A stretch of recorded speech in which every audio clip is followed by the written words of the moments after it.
राधे राधे बच्चों, मेरे चैनल में आपका फिर से स्वागत है।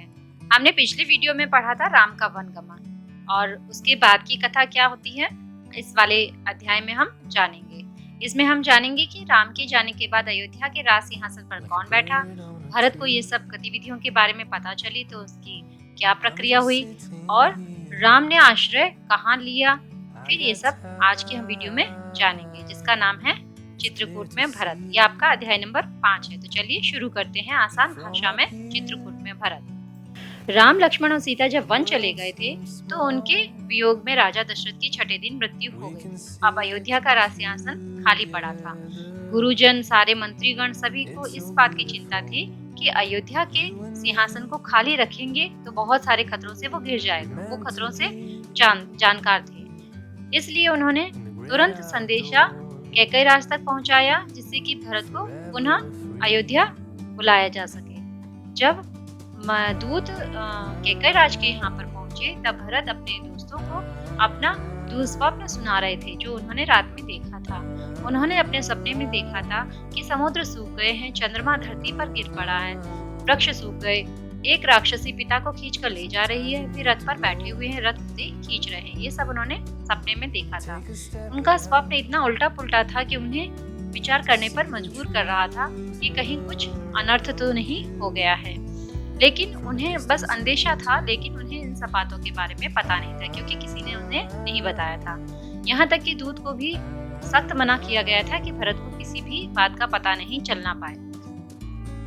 उनका मन तो बहुत व्याकुल हो रहा था। उन्होंने अपने नाना कैकयराज से विदा ली। नाना कैकयराज ने उन्हें 100 रथ और बहुत सारी सेना के साथ विदा किया और वे वहां से अयोध्या के लिए प्रस्थान किया।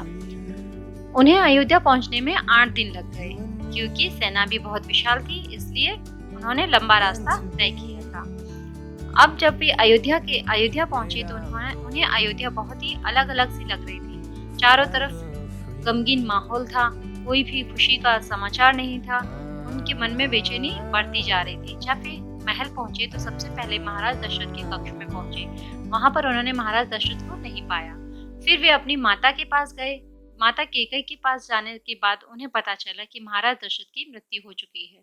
वो ये समाचार सुनकर बहुत ही शोक में डूब गए, बहुत ही विलाप करने लगे कि मेरे जाने के बाद ये क्या हो गया है। तब माता कैकई ने कहा, तुम्हें शोक नहीं करना चाहिए, अब तुम बिना किसी बाधा के इस राज सिंहासन पर बैठकर राज्य करो। ये सब बातें उन्हें समझ नहीं आ रही थी कि माता क्या कह रही हैं, क्योंकि उन्हें कुछ पता ही नहीं था। तब माता ने विस्तार पूर्वक बताया कि किस तरह महाराज दशरथ ने राम को युवराज बनाने के लिए घोषणा कर दी थी। फिर मैंने उनसे 2 वरदान मांगे, जिसमें एक वरदान में मैंने तुम्हारे लिए राज्य यानी कि तुम्हें युवराज बनाने के लिए मांगा और राम को 14 वर्ष का वनवास मांगा। तब भरत ने पूछा, क्या भाई ने कोई अपराध किया जो उन्हें 14 वर्ष का वनवास दे दिया? तब माता कैकई कहने लगी, नहीं, तुम्हारे भाई ने कोई भी अपराध नहीं किया है। वो तो बिना किसी बात के और कुछ भी मेरे से प्रश्न उत्तर किए बिना ही मेरी आज्ञा का पालन करने के लिए वन में चले गए थे। तब अब भरत को अपने माता के किए हुए पर बहुत ही पछतावा हो रहा था, क्रोध भी आ रहा था और बहुत ही दुखित भी हो रहे थे। तब उन्होंने मंत्रीगण और सभी जो कि सभासद जो कि वहां पर मौजूद थे, सभी से अपनी माता के कृत्य के लिए क्षमा मांगी और अपनी सफाई पेश की। फिर उसके बाद वे अपनी माता कौशल्या के कक्ष में गए और उन्हें विलाप करते हुए देखकर उन्होंने उनसे भी क्षमा मांगी और अपनी सफाई प्रकट की कि इन सब में उनका कोई हाथ नहीं है। माता ने उन्हें क्षमा कर दिया। जब इन सब षड्यंत्र के पीछे जो मंथरा दासी का जो दिमाग था, उसका पता चलने पर उसे पकड़कर उसे सजा देने का निश्चय किया शत्रुघ्न ने, लेकिन भरत ने उन्हें बचा लिया। फिर आगे सभी गुरुजनों के विचार विमर्श करने पर भरत ने कहा कि मैं राज सिंहासन पर नहीं बैठूंगा, यहाँ पर मेरे भाई का ही अधिकार है। फिर सभी मंत्रियों ने कहा कि तो फिर क्या किया जाए? तो भरत ने कहा, मैं भाई को, अपने राम को लेने के लिए वापस वन में जाऊंगा और उन्हें अयोध्या सकुशल लेकर लौटूंगा। फिर सभी का विचार विमर्श कर सभी मंत्रीगण, नगरवासी, गुरु वशिष्ठ सभी मिलकर राम को लेने के लिए चल पड़े। तब तक राम चित्रकूट पहुंच चुके थे। वहां पर एक सुंदर पहाड़ी पर उन्होंने अपने रहने का स्थान बना लिया। वहां पर एक सुंदर पर्णकुटी बनाई। पर्णकुटी उसे कहते हैं जो रहने का घास फूस से बना हुआ होता है, कुटिया टाइप की। तो वो वहां पर उन्होंने बना ली थी। जब भरत सभी सेना के साथ चलते चलते ऋग्वेदपुर पहुंचे, तब निषाद राज से वहां पर उनकी भेंट हुई और उन्होंने कहा कि राम यहाँ पर सोए थे, उन्होंने ये खाया था। भरत को पल पल पर यह एहसास हो रहा था कि उनकी वजह से उनके भाई राम की क्या दशा हो रही, और वे निषाद राज ने उनके आगे के रास्ते को सफल बनाने के लिए बहुत ही मदद की। नदी पार करके वो महर्षि भरद्वाज के द्वारा बताई हुई पहाड़ी पर जा पहुंचे, जहाँ पर राम ने पर्णकुटी बनाई। उनके मन में बहुत ही उत्साह भर गया था, क्योंकि वो ये समझ रहे थे कि उनका जो भी उन्होंने ठाना है वो सफल होने जा रहा है और राम अब उनसे दूर नहीं है। जब उस पहाड़ी पर खड़े हुए लक्ष्मण ने ये देख लिया कि दूर से बहुत बड़ी सेना आ रही है, तो उन्होंने किसी युद्ध की आशंका से अपने आप को युद्ध के लिए तैयार कर दिया। लेकिन जब निकट पहुंचे भरत, तो सारा हाल समझ में आया। जब भरत आए तो राम एक शिला पर बैठे हुए थे और लक्ष्मण और सीता भी उनके पास बैठी हुई थी। भरत ने राम को देखते ही दौड़कर उनके चरणों में गिर गए और उनसे अपनी माता के कृत्य के लिए क्षमा मांगने लगे। लेकिन राम के मन में कोई भी ग्लानि नहीं थी उनके लिए, और इसके लिए वे पश्चाताप भी नहीं कर रहे थे। वे किसी को दोषी भी नहीं ठहरा रहे थे। वे बस इसको अपने पिता की आज्ञा समझकर वनवास को झेल रहे थे। जब शत्रुघ्न और भरत को अपने चरणों में गिरा हुआ पाया, तो उन्होंने उठाकर सीने से लगा लिया और आंखों से निरंतर आंसू बहे जा रहे थे।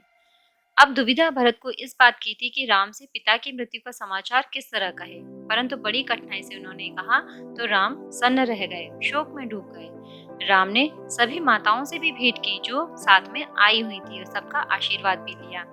अगले दिन भरत ने राम से अयोध्या वापस लौटने और राज ग्रहण करने का आग्रह किया, परंतु राम ने बड़ी सहजता से अस्वीकार कर दिया, क्योंकि ये पिता की आज्ञा थी और वे इसी की अवहेलना नहीं करना चाहते थे। भरत ने और मुनि वशिष्ठ ने राम से बार बार आग्रह किया, परंतु राम नहीं माने। अंत में भरत ने कहा कि मैं खाली हाथ तो नहीं जाऊंगा भैया, आप अपनी कड़ाऊ दे दे और मैं 14 वर्ष तक उसी की आज्ञा से राजकाज चलाऊंगा। कड़ाऊ कहते हैं पैरों में पहनने वाली चप्पल, जो कि इसका तला लकड़ी का होता है और अंगूठे के पास में एक कील टाइप की होती है, जिसको फंसाकर पैरों में पहना जाता है। भरत का यह आग्रह राम स्वीकार कर लिया और भरत राम की चरण पादुकाओं को लेकर अयोध्या लौटे। अयोध्या आने के बाद उन्होंने सबसे पहले पादुका का पूजन किया और उन्हें राजसिंहासन पर स्थापित किया। भरत फिर अयोध्या में नहीं रुके और वे तपस्वी के वस्त्र पहनकर नंदीग्राम चले गए। जाते समय उन्होंने कहा, मेरी अब केवल एक ही इच्छा है, इन पादुकाओं को उन चरणों में देखूं जहां इन्हें होना चाहिए। अर्थात इसका ये है कि ये जो राम की पादुकाएं हैं, तो मैं इन्हें राम के चरणों में ही देखूं और राम को अयोध्या में देखूं। मैं राम के लौटने की प्रतीक्षा 14 वर्ष तक करूंगा। तो ये था हमारा चित्रकूट में भरत नाम का 5वां नंबर अध्याय। कैसा लगा बच्चों, मुझे कमेंट करके बताइएगा, और कोई भी प्रॉब्लम हो तो मुझे पूछ सकते हैं। आगे के इसके प्रश्न उत्तर और इसके शब्दार्थ में आगे की वीडियो में आपको बताऊंगी। So keep watching my videos, like, share and subscribe my channel. Thank you.